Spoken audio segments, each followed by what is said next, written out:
Hi, Joe Cerrone. Al Rosen. Welcome to our CAD 136 weekly Zoom classroom meeting. This week we'll be modeling this Barcelona chair.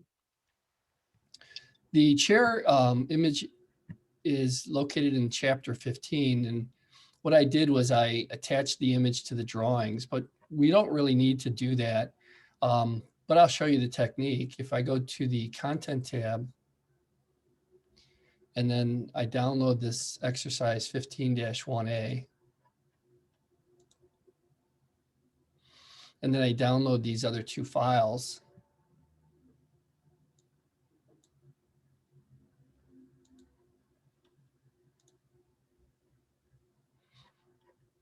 And then I open this chair file. And I believe I have to have these images into the same directory. So before I do that, if I go into my downloads area and I select these three files, and then I put them into a directory for my course. And I paste those in. You put them in a different file folder in that area. So let's make a new one. Yeah, just underneath it. Right click and you put it in. Right. So I'll just call it Joe's chair. Whatever you name it. That's all. As long as you know what it is. And I'll paste those in here. And then if I open that file,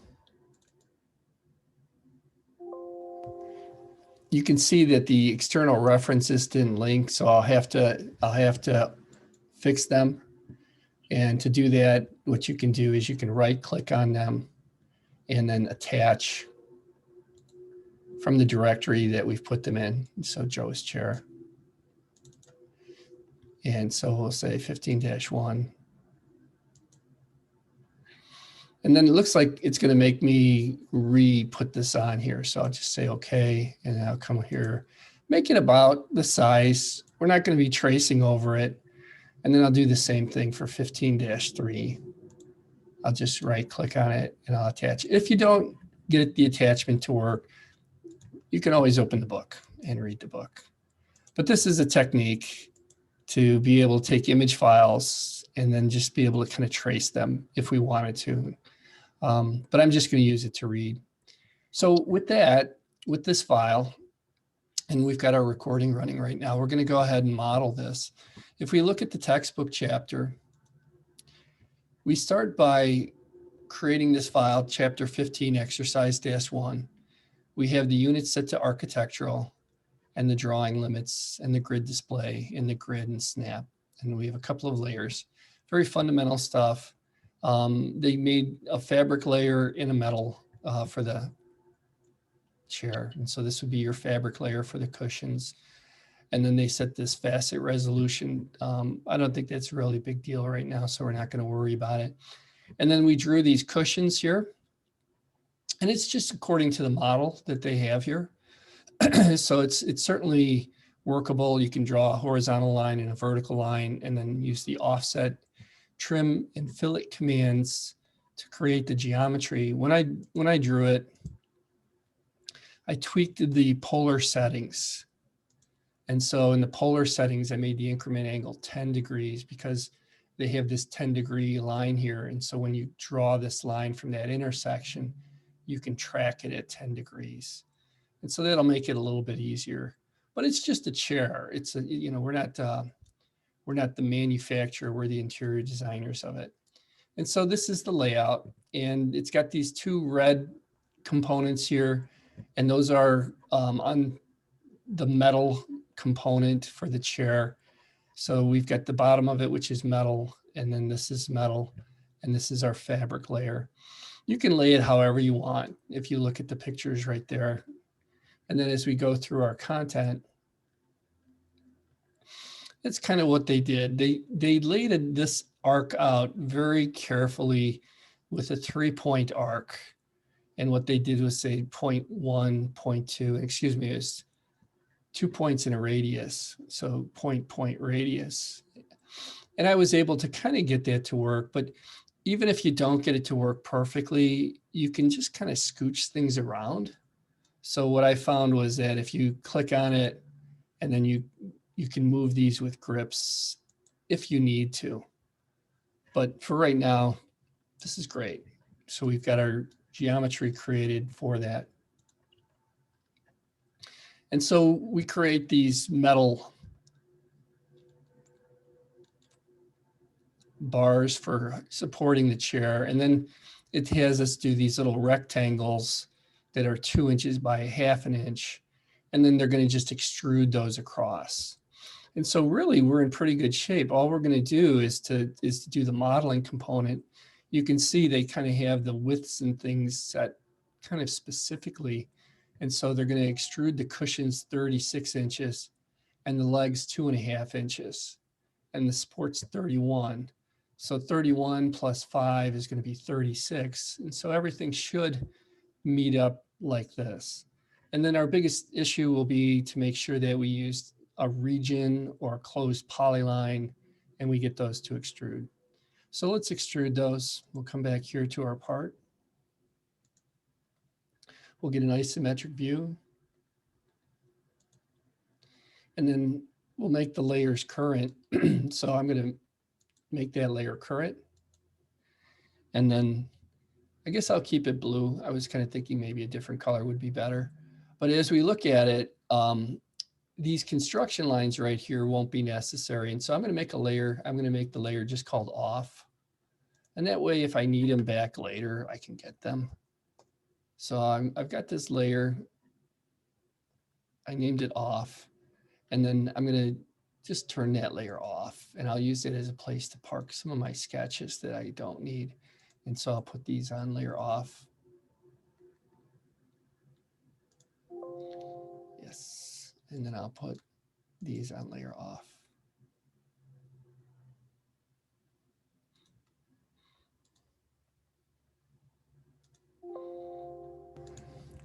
And then we have our geometry. It looks like I turned off this endpoint line. So if I make this layer current, and then I go with by layer, I can just make sure that I have this part like that. And then I can put this layer off as well.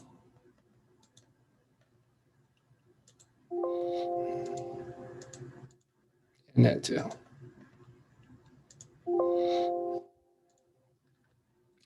Great. And so then getting the geometry ready to extrude, I'm going to put these on here as well, like that. Everything looks pretty good, not perfect. We can tweak these a little bit. You guys can. We're just trying to get these done for the class today. But it's an artistic element. And so as we look at the geometry for that, we want it to be a region. And so what I'm going to do is I'm going to say region. And I'm on the metal layer. And so I'm going to do the metal part first. There's press, pull, and some other commands, but this is the sure thing. And so if I region these, then I can be sure that that's a boundary shape. And if it doesn't, it's because I goofed it up, because I did not have the endpoints linked. So let's try that again.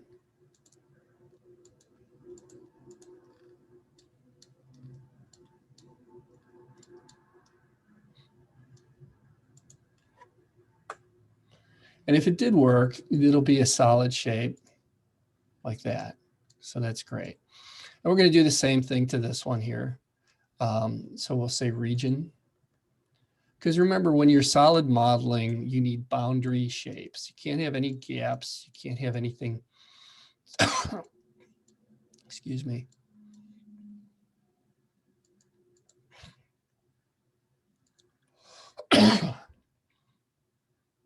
Looks like I have to get that one in there.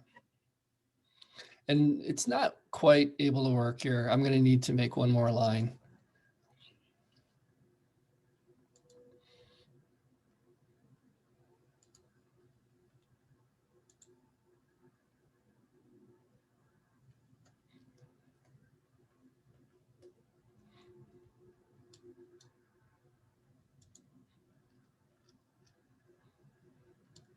It looks all right.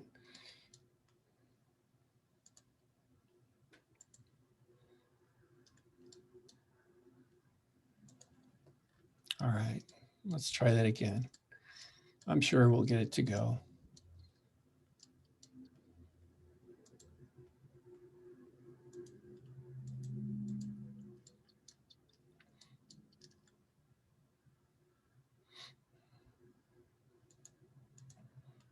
I'm going to remove this one. That should do it. There we go. Shift click will remove something from the selection set. And then we'll do the same thing for the furniture layer. And we'll region those. There's some other commands that we can use. But the idea is that you just understand a little bit about selection sets and then modeling. See, again, I've got this set where I can't quite region it because I didn't, oh, I can, there it is. Perfect. And so I had to have a little short piece to do that component. It looks like I may have done it the right way this morning, almost. This one looks okay too, so let's try that too.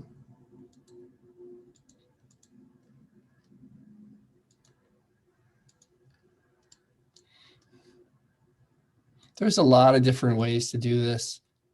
And it doesn't look like I'm quite there with this because I have an extension that's kind of hanging off there. So it didn't work. But if I trim it,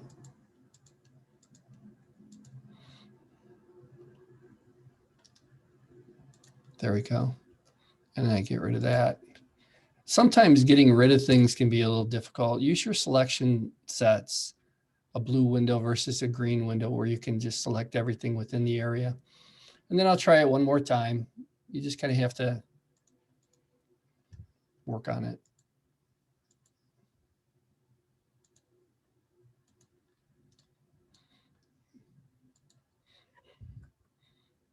Great. And so we've regioned those elements.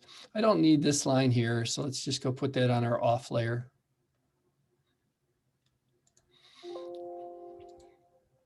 Good idea to save it in case we have any blowups. So we'll save these with our initials. And I'm just calling it exercise 15-1A. And then if we look at our content, we're going to extrude the cushions 36 inches and the legs 2.5 inches. So let's do the cushions first. So we'll go in, let's switch over to a modeling toolbar. And then I'll enable my menu bar. When you change workspaces, mine always turns off the menu bar. And then we'll extrude 36. Repeat.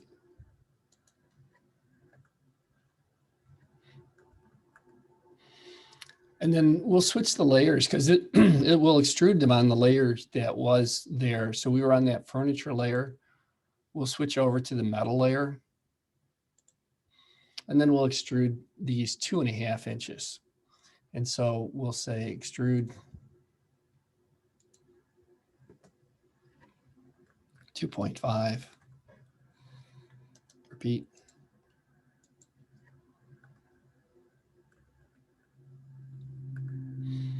I'll need to turn off the conceptual view because I did the little metal parts for the chair supports.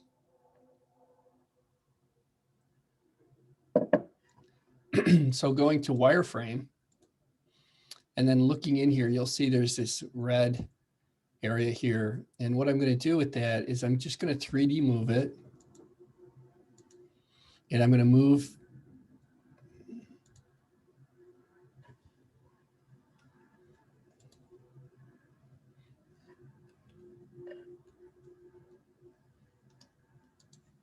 this. And then base point will be here. Destination will be up here. And then I'll extrude that. And so let's go, we'll just stay on the metal layer. We'll extrude that. And we'll extrude that a length of, 31. that's right. So we'll take this up and we'll say 31. You can overextend it. We can then do the same for the other one, which is over here. So again, we have to 3D move it. My computer's glitching when I pull it off the menu, so I'm just going to select 3D move. I'm going to select it, hit enter, and I'm going to go up this way, and I'm going to say 2.5. And then I'm going to extrude that 31.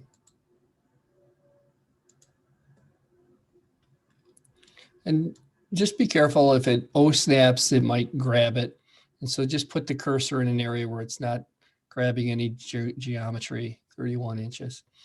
We can go back to a conceptual view of it. And then we just need to bring the other side of the chair up, or the other side of the metal railings. And so we can move those. You don't need to use 3D move. Sometimes it's best to do them in wireframe, but it makes a better video to do them in conceptual, because selection processes can get a little difficult in conceptual view, just a little glitchy. But we'll just use a move command, or a copy command, excuse me, because we want to keep the original ones there. And we'll copy the bottom rail from the bottom endpoint to the top. And you can see it's a blue endpoint, which means it's a 3D O-snap, but they work pretty much the same as the 2D O-snaps. And so that's that. And then we'll do the same for the other one. If it doesn't look right, just rotate it. You can kind of see. And so we'll do the same thing for this one here, where we'll just copy this chair,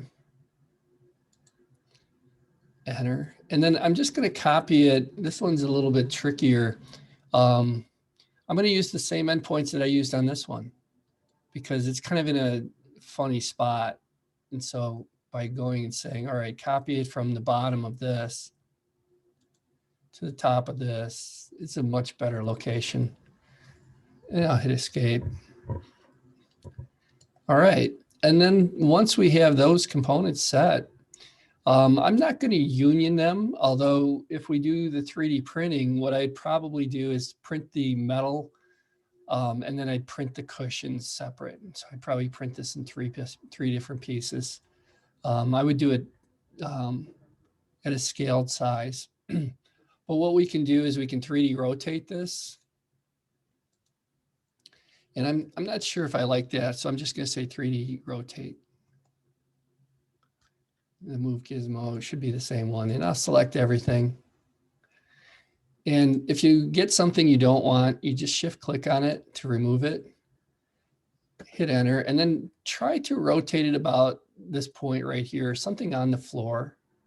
And then we can choose the band, and then we can say, okay, starting angle straight up, destination angle will be, and I went around the wrong axis. It looks like I went around the yellow axis instead of the red axis. So let's try that again.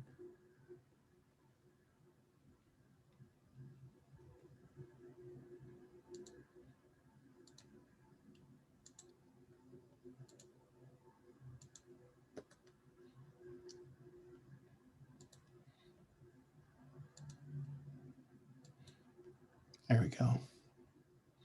If it has some trouble, landing evenly, you can use a ortho command. And then we can do that again with the same geometry. P for previous, we'll select it. And then we can turn it if we want to.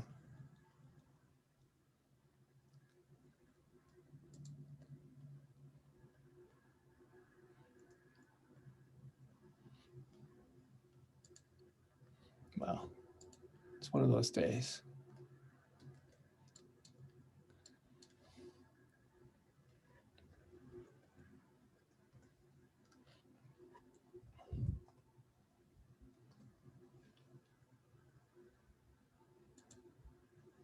And so I'll just turn this, and again, try to use 90-degree increments for that. I'll put these other ones on the off layer. these images. A lot of times I'll create an image layer that I'll use for that. And clean this up.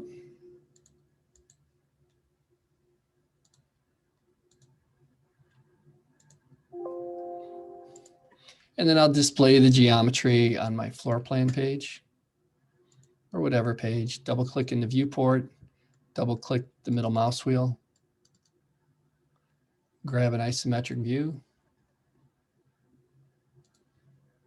and we'll just increase that. And then we'll make a visual style. All right, I don't really need a scale for an isometric drawing. I'll just double click out here and then make sure that you fill out the title block information and we'll save the file.